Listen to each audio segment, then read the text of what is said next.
Salut tout le monde, j'espère que vous allez bien. On se retrouve aujourd'hui pour analyser le Bitcoin et l'Ethereum.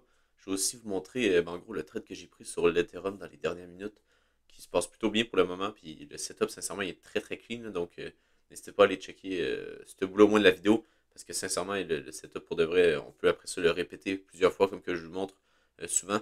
Puis c'est vraiment un setup qui est très très profitable à long terme.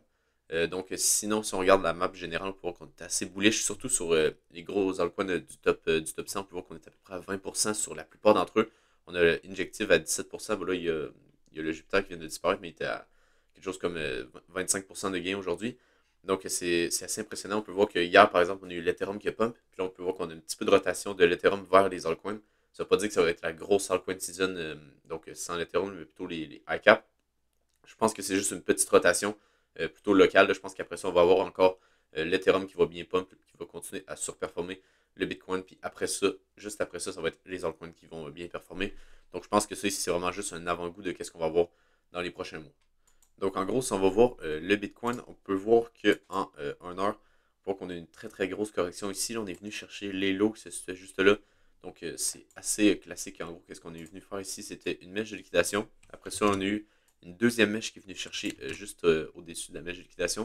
Et on peut voir que si on va voir cette mèche-là, dans le fond, souvent c'est une mèche qui va être manipulée. Donc théoriquement, on ne devrait pas revenir en dessous d'un mouvement qui a été manipulé.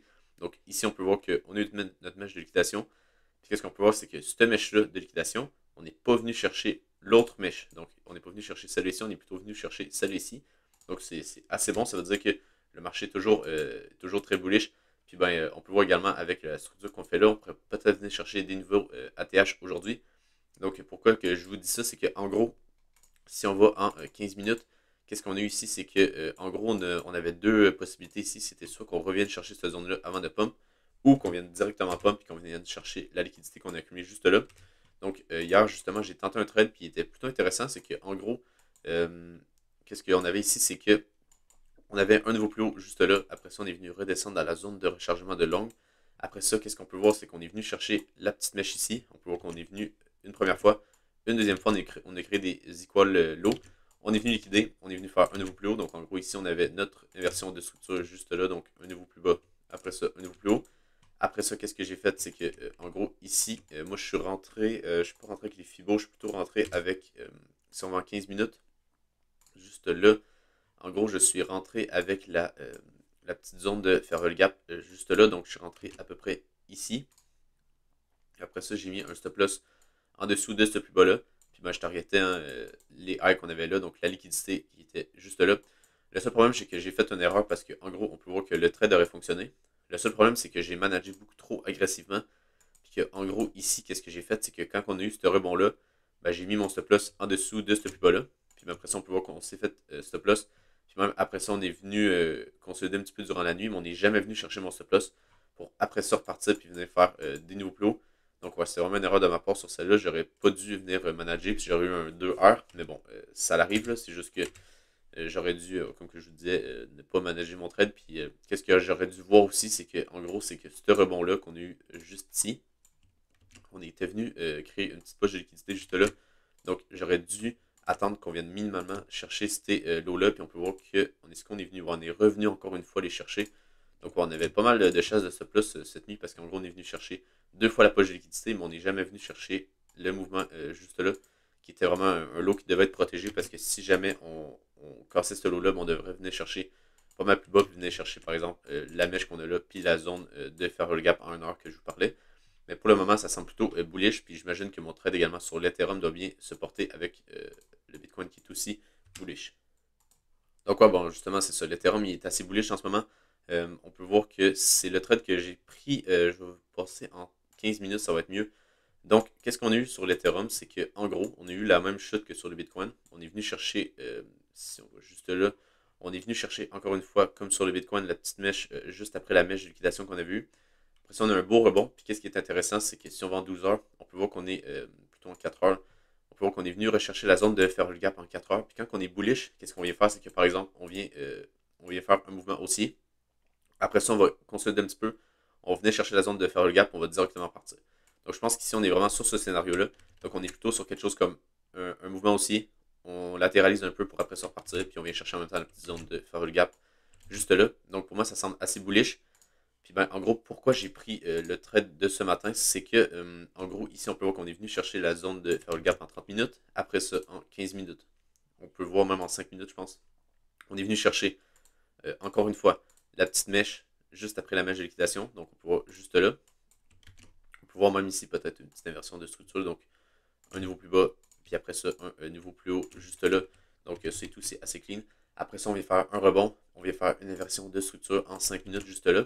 Puis après ça, qu'est-ce qui est intéressant, c'est qu'en gros, si on va voir juste là, on peut voir qu'on a une belle zone de demande qui se situe juste ici. Puis ben, qu'est-ce qu'on est venu faire? On est venu la rechercher parfaitement avec ce dump-là.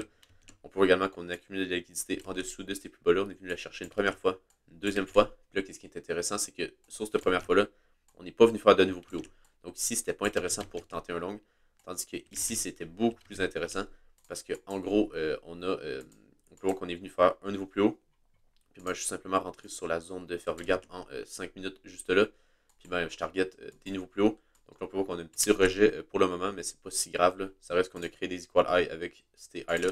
Donc ça devrait tenir, puis on devrait venir chercher par exemple des zones de demande un petit peu plus bas ici là, sur l'Ethereum. Donc par exemple, dans ces niveaux-là, on a une petite zone d'order block juste là. Puis ben, après ça, moi, je vais pouvoir manager mon trade parce que vu que en gros, on est venu faire un niveau plus haut à partir de ce high-là, ben, je vais pouvoir venir, par exemple, mettre mon stop loss en dessous de ce niveau-là, donc quasiment break-even. Parce que, ben, en gros, ça serait en dessous des 0.786, donc ça me permettrait de vraiment, au moins être à break-even sur ce trade-là, puis ne pas perdre d'argent. Puis en même temps, on a notre petite zone d'order block juste là en 5 minutes, donc je pense pas qu'on va repasser en dessous de cette zone-là. Donc en gros, ces deux zones-là pourraient être intéressantes là, pour tenter après ça des longues pour venir targeter des niveaux plus hauts sur l'Ethereum. Puis ben, c'est ça, je pense que vraiment ici, c'est vraiment juste une sorte de petite réaccumulation avant de repartir.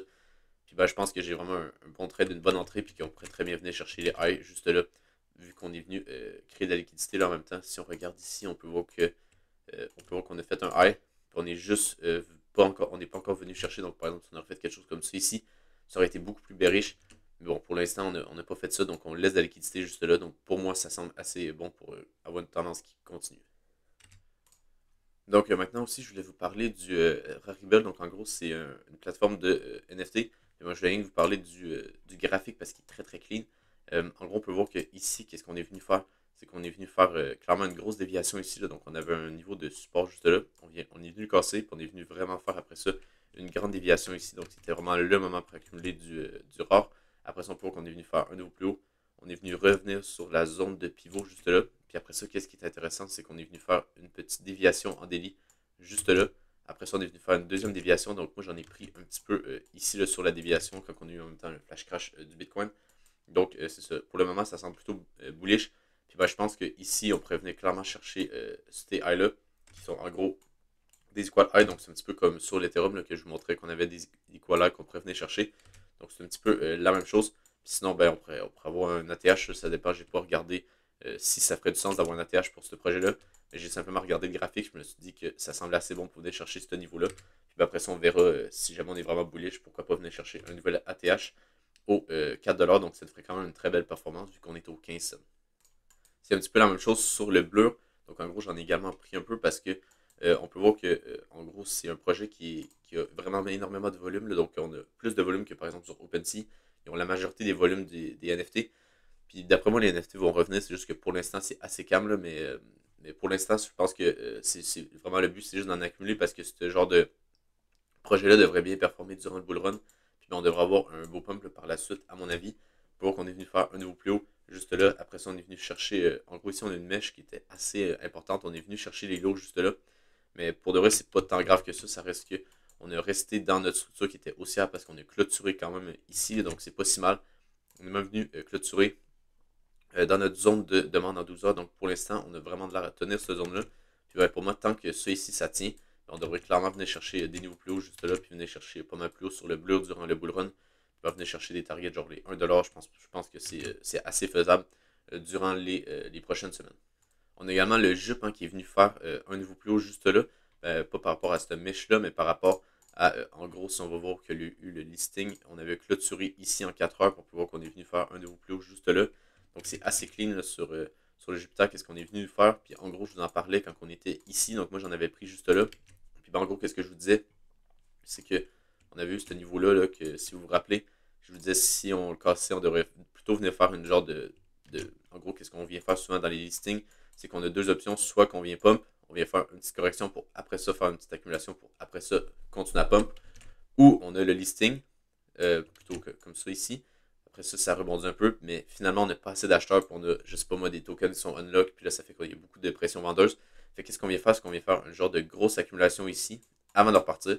Donc là, ça permet ici que tous ceux qui veulent vendre, par exemple, les airdrops qu'ils ont reçus avec le Jupiter et tout, ben, ils vont le faire. Puis après ça, qu'est-ce qui va arriver? C'est qu'il va y avoir des vrais acheteurs qui vont vouloir target, par exemple, un niveau plus haut sur le bull run. Donc là, ils vont commencer à rentrer ici. Puis ben, après ça, là, on a le prix qui explose. Puis ben, c'est un petit peu ça qu'on a en ce moment là sur le Jupiter. En gros, qu'est-ce qu'on peut voir? C'est qu'on a eu le listing, ça n'a pas super bien marché. Après ça, on n'a pas eu vraiment de pump par la suite. Donc on est venu plutôt faire une zone d'accumulation juste là. Après ça, quand on est venu casser le niveau pivot, juste là, on peut voir qu'on est venu faire un retest, même deux retests, pour après ça repartir. Puis là, on peut voir qu'on est vraiment en tendance haussière. Ça ne m'étonnerait pas du tout qu'on vienne chercher les 1$ sur le Jupiter, puis venir chercher la mèche du listing qu'on avait fait au 1,09$. On a également le FTM qui est plutôt intéressant. Donc, en gros, si on va en 1 heure, on peut voir ici qu'on est venu faire en gros une correction en 3 vagues. Donc, une, deux, on a eu le crash du Bitcoin, donc le petit flash crash 3. Donc, on a eu 3 vagues juste là. Après ça, on peut voir qu'on est vraiment reparti. J'ai tenté un long là, sur le link, c'était pas sur le FTM, mais avec le même setup ici. Finalement, j'ai pas eu mon entrée là, juste là. Mais on peut voir que pour l'instant, c'est plutôt bullish. Puis ben, moi, je regarde vraiment la zone de faire le gap en weekly qu'on a juste là. Donc, ça devrait être une zone qui a un petit peu de résistance. Ça veut pas dire on va passer, on va faire quelque chose comme ça ici, puis on va descendre jusque-là. Mais ça veut dire que, par exemple, quand on venait chercher ce niveau-là, on doit avoir un petit dump par la suite de quelques pourcents. Pour après ça, là, peut-être avoir une tendance haussière. Puis ben, venir target après ça le sommet qu'on a juste là.